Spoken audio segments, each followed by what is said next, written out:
So what is an involuntary lien? Uh-oh.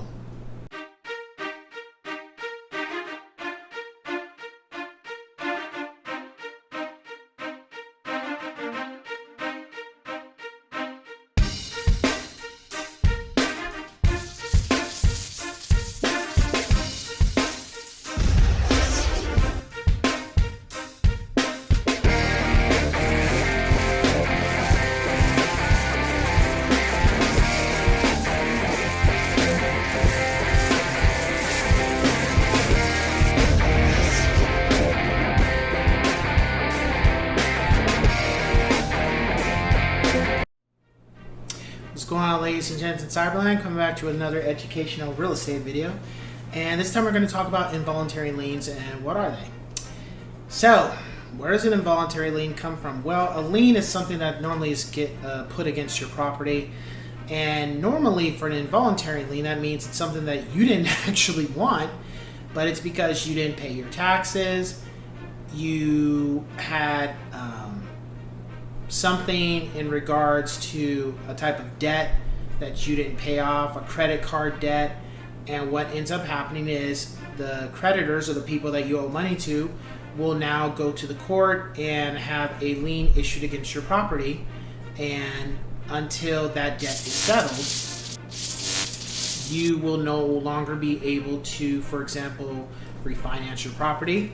You wouldn't be able to sell your property. You wouldn't be able to pull equity from your property until that debt is paid off. And this technically coincides with the satisfaction of judgment, or as the same thing in execution sale. They're all kind of intertwined, that in order for you to proceed forward with whatever you were trying to do with the property that you currently own, you have to pay off these involuntary liens. You could end up having more than one. It doesn't have to be necessarily just one. As I stated in my other video, I think this is becoming a lot more common moving forward, because people are just like, well, how else are we going to get our money from them?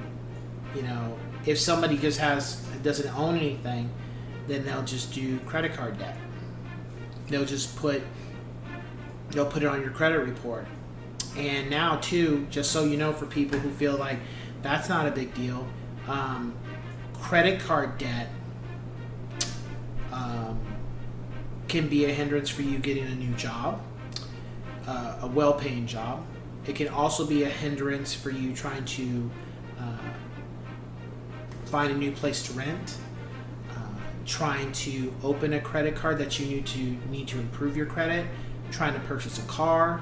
It can cause you a lot of financial difficulties if you have a credit card debt, which is not something that is always taught to the everyday citizen. Now with the homeowners, it's the same thing. It's not always taught, is that if you have outstanding credit card debt or outstanding bills and they go to collections and they can't get their money from you, some of these companies will just will have a lien put against your property, an involuntary lien, so they can get their money. And those liens can sit on your property for decades. They don't just disappear. They don't drop off like a credit card does. They can be on there for decades, and until they get their money, it ain't going nowhere. You know, you keep that shit. You keep that shit like luggage. You know, it ain't going nowhere until you deal with it. So, you know. They're not hard to deal with, but you didn't just get them overnight. So what did you do to get them, and how do you fix it? So with that being said, I will catch you guys on the next one. Take care.